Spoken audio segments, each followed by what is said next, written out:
back here in our little studio. That's not a studio yet, but we're working on it.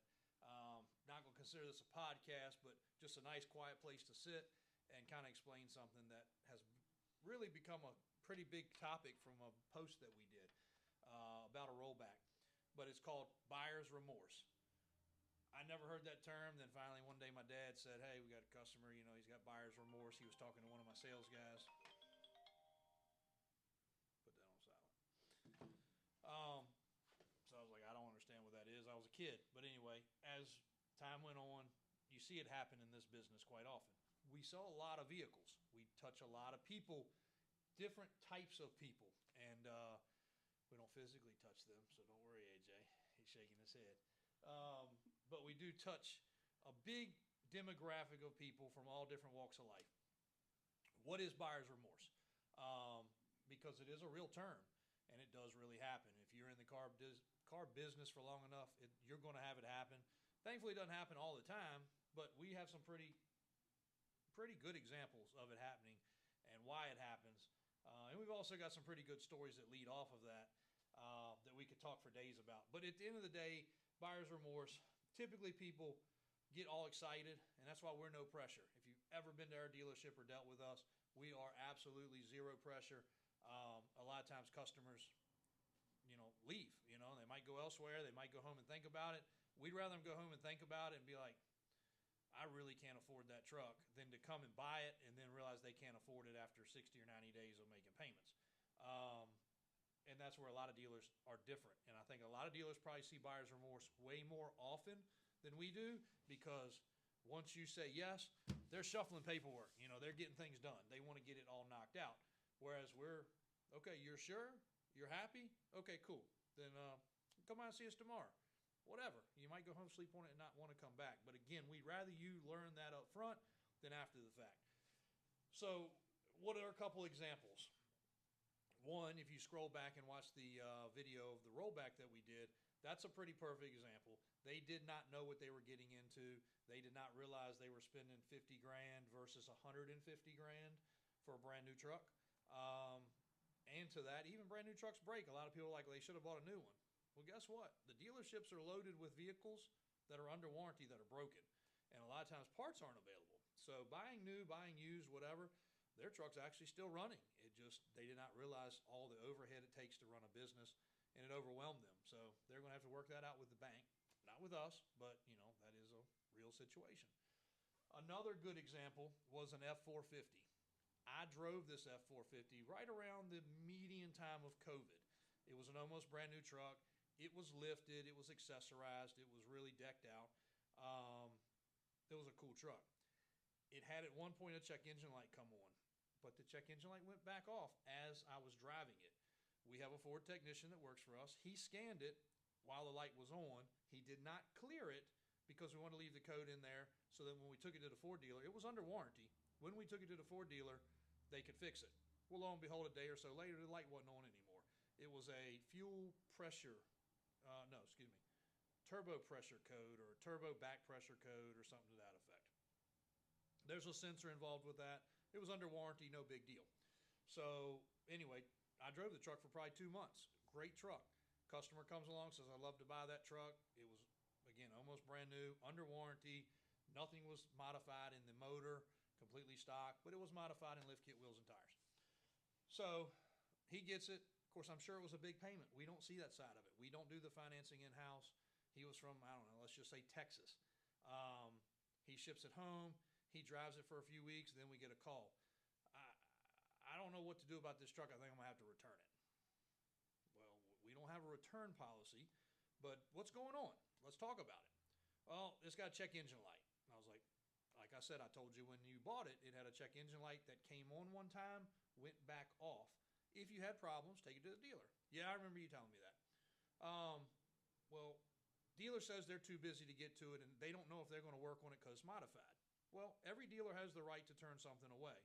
Yes, it had lift kit, wheels, and tires. So what's the problem?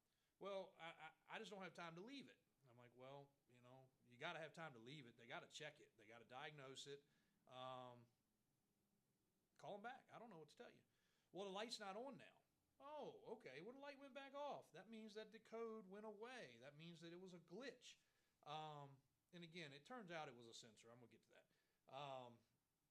I just know some people tune off and they just read halfway through the thing and then drop a comment. So he says, I don't know. We got a phone. I said, call me back, whatever. A day or two later, my sales guy gets a call. Man, did y'all know these tires were halfway wore out? Yeah, well, the good thing about tires, you can see that. Well, they were like 26s. They were big tires. Maybe they were 24s. I can't remember. But, it was probably $4,000 worth of tires. Well, my wife just looked at it and said that I bought something with tires that are halfway wore out, and did I realize how much they were going to cost? Maybe it was more than $4,000. I don't remember the number. Like, well, the tires were what the tires were. You saw the pictures of it. We did a video for you. I think we even FaceTimed with him. And, he was grappling for excuses. Well, what can we do about that? Well, when you want tires, you can put 6 tires on it. One 4, it was 6. So they cost a little more. Being as nice as we are, we even said, hey, we can assist you. You go have a tire shop near you somewhere that deals with the distributor we deal with, which is one of the nation's largest distributors. We'll ship the tires there. We'll get them for you at cost. We'll do something to help you out because, we can save a couple bucks. Yeah, but that's beside the point. I'm still going to have to spend that money. Yeah, things wear out. You're going to have to spend it, but you don't need to spend it right now. The tires are probably half tread. And again, I think the truck was lifted when it was almost new, and it probably had 20,000 miles on it. So you can see where this is going. He's starting to try to come up with some things to get out of this deal. Well, there isn't any getting out of it. Well, finally, during COVID, things were climbing and climbing and climbing and climbing. So I said, you know what, this guy's never going to be happy. We got another call about something else. I don't remember what it was. Stereo stopped working, or, an error code about the electronics. I don't remember what exactly it was, but I was like, you know what, I told Mike, I said, look, tell him that we'll refund his money. Now, we're not going to do a refund. We're going to repurchase the vehicle, just like we're buying it from him. And of course, yes, he had a bank loan involved. Yes, it was a higher interest rate, meaning his payment was probably pretty big, and he bit off more than he can chew. And when he started throwing the wife thing in there, obviously it caused a little disgruntledness in the marriage probably, and we've seen that a lot of times before too. So lo and behold, it was $100,000, $120,000 truck. We said, no problem. Said, look here, you cover the transportation. As long as the truck's exactly the way it was when it left here, we'll bring it back into inventory. We'll purchase it. We'll pay off your loan, whatever. That's what we did. We sent it down to the Ford dealer because in the mix, the light came back on again finally. Sent it to the Ford dealer. They were able to put a sensor on it. It was some type of turbo actuator sensor or something to that effect. And we serviced it again because he had put several thousand miles on it. And again, COVID numbers, things were climbing. Remember, guys, we're on this side of that now. But COVID numbers, things were climbing. You could not get F450 trucks. This one was Mac Daddy. Incredible. We get the truck back. We detail it. We service it. Ford puts a sensor on it. We didn't do anything with the tires. They were still just as good as they were when we sold it. Put it back on the market. Sold it for $5,000 more money within days. Customer thrilled. Matter of fact, we've traded it back in for another almost brand new one since then. Customer tickled to death. New customer tickled to death. So 2 customers since then, thrilled with the truck, and everybody's riding. Happy. But that's a good example of buyer's remorse. We could have told him to go fly a kite, but at that point, the wife was going to drill on him. He was going to drill on himself. He was going to second guess his decision. He was never going to be happy because chances are he really just couldn't afford it in the first place. Or he just changed his mind. Maybe he bought white and he wanted blue. Who knows? But maybe it had chrome wheels and he wanted black. We don't know. We can't get in people's heads. Another really kind of interesting one that I wanted to do a video with my Ford guy about, but he's not real good on camera. So back many years ago, we sold when Expeditions were actually still popular. We sold an Expedition. The Expedition was lifted. You rarely ever see that. The guy that bought it had just come into an inheritance. He'd been coming by. He was a faithful customer, looking. He finally came into this inheritance he knew he was getting. He bought this Expedition. Great truck. We'd serviced it. Once again, I had driven it. I try to drive most all these vehicles. Sometimes I get in the habit, like right now I'm driving a dually. You guys have seen that. I've got it full of crap, so you get comfortable in it. I know I'd driven that thing for 2 or 3 weeks straight. Loved it. He comes in, man, I got my money, writes a check, buys the Expedition. He's out. Great, Couple texts later, loving this thing, man. Got my stereo put in and all this other stuff. Cool. Well, this was also a guy that liked to have fun. He liked to party. Sometimes probably a little too hard. So come Monday morning one day, I get a call or text, I think it was. Hey, man, I hate to say this, but motor blew up in the Expedition. I'm like, how'd that happen? How many miles you been? I've only been like 400 or 500 miles. Okay. Well, we do put a 30-day, 1,000-mile warranty on our stuff. It was probably within 30 days, and it was within 1,000 miles, I'm sure. Like, dude, that doesn't even make sense. I said, but good news is, Ford dealership that I deal with right down the street, get it towed there, let's check it out. If it needs to be fixed, it needs to be fixed. So be it. So we get it down there, and of course, he's calling me. Did they check it yet? No, it just got there. A couple hours later, did they check it yet? No, it just got there. So I physically ride down there myself, check it out. I'm like, clank, clank, clank, clank, clank. Maybe it's the starter. Maybe the motor's locked up. So I asked my Ford guy, I said, can you please push this in a little bit? At least check it, maybe when you get off for me. Let me know what's going on. Customer, it's his only ride. He spent all his money on it, and he's very anxious. Sure, I'll do what I can do. So next morning he calls me. He said, JW, you need to come down here. I'm like, okay, no problem. That's never a good call, but I come down there. He says, this motor's locked up. And I'm like, I kind of assumed that, but that's not good. He put a breaker bar on it. He could not turn it. I said, let's find out why. Then we'll determine whether we need to order a Jasper, a used motor. Let me talk to the customer. And in the meantime, the customer had sent me kind of a nasty text saying, look, I got no money. Fix my truck. It went bad in our warranty period, which our warranty is 50-50. We pay half parts and labor. You pay half parts and labor. Just a fair warranty. That's where most used car dealers work. It's our good faith warranty, we call it. So he's getting a little bit, antsy at that point and still, again, rushing. So I tell my Ford guy, I'm like, look, got an upset customer. Let's fast pace this. Get it in. Let's see what we got to do. So he pulls it in, proceeds to take a spark plug out, and still won't spin over. So he takes a whole side of spark plug out, still won't spin over. So he takes all the spark plugs out. At this point, he's starting to see some fishy stuff, but he didn't tell me that yet. So he pulls them all over. Then he's able to spin it over, and it starts spouting out water like a water faucet. Maybe a head gasket blew. We don't know at this point. So he calls me again. JW, need you to come down here. Dreaded call, but anyway. I roll down there. He said, JW, this truck's been underwater. I'm like, I don't think so. Why do you say that? So he'd taken the intake plenum off. And it looked good. Don't get me wrong, guys. This was a clean truck when I sold it. But this guy, again, he's a hunting, fishing, off-road kind of guy. So this thing looked freshly detailed. It was super duper clean. I didn't pay any attention to it. Again, he's wilding out. He's got money. He's blowing it. He's partying.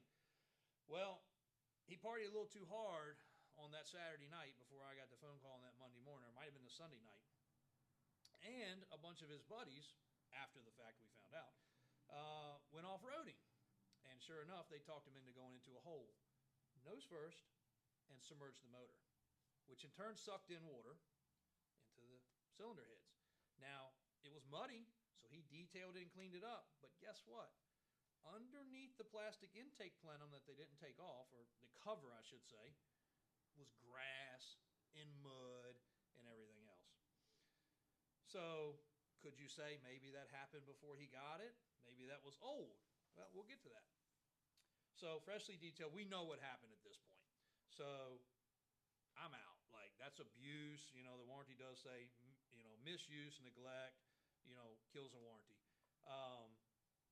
That's abuse. You can't put your truck underwater and then call me and ask me to fix it for you. And at that point, it had locked up like it had bent rods probably, because even when it spun over, it was clank, clank, clank, clank, clank, clank. Not good.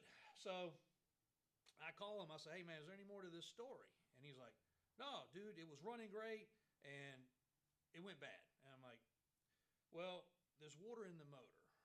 And he started kind of stammering. I said, on top of that, We pulled off an area that a detail guy couldn't clean, and there's swamp grass, mud.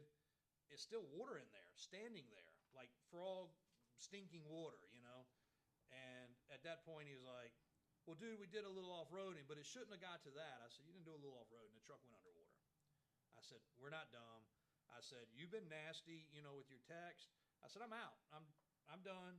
If you want to come pick it up, it's at the Ford dealer. I'll go ahead and cover the couple hours of diagnostics time just out of good faith, but you got to figure out what you want to do with your truck. Well, then he starts really backpedaling. Dude, I'm sorry. I was probably a little hungover, blah, blah, blah. I didn't mean to get at you. It's my only vehicle. I spent all my money. I don't know what else to do. And again, this isn't really as much buyer's remorse, just a dealer story. And we got a lot more buyer's remorse ones that'll make whole videos. So we'll get to that. So he said, what is it going to cost? And I'm like, you know what? I could just stick to pick it up and get out of this, you know. But I'm going to be a little better than that. And I already had prices, you know. We'd already checked with the junkyard. So I said, look, you can go this way for X, you can go this way for X, you can go this way for X. Guess what? You know, he went with the cheapest option there was, the fastest option there was, because this vehicle was broke. He wanted to get out, show off again with his cool truck. So I got him my pricing. He did pay the bill. He saved himself probably a couple grand. He apologized thoroughly. Over time, he came back and bought 5 or 6 more vehicles because I guess he was actually getting a trust. So his money came in chunk by chunk by chunk. Every time he got a chunk, he usually came and spent it with us. So I could have killed that vibe, you know, and probably never done business again. It didn't really cost us anything other than a favor and some savings, but he was up and running. We traded that truck back in later in time. And again, I told him, I said, look, if you don't service the differentials, if you don't service the transmission, you're going to have more problems. So while I was at the dealer, he did spend the money. He serviced everything. Dealer was good with it. When we got it back on trade, I actually sent it to the auction because I wasn't comfortable. You know, it wasn't on Carfax, but we knew the history. So when we traded in, I wasn't going to sell it again to a retail customer. We did sell it again at the auction and got rid of it. And that was the story of that one. So lots more of those type stories. Buyer's remorse, though, it's a real thing. If you get yourself in over your head, don't fault the dealer. I don't care if it's us or another dealer. Don't come at the dealer over that. It's really not fair. And I hope you guys like the background here. We're going to change it up a little bit today. AJ's got a busy day ahead. So thanks for watching. As always, Davis Drives, Davis Auto Sales, Richmond, Virginia, signing out.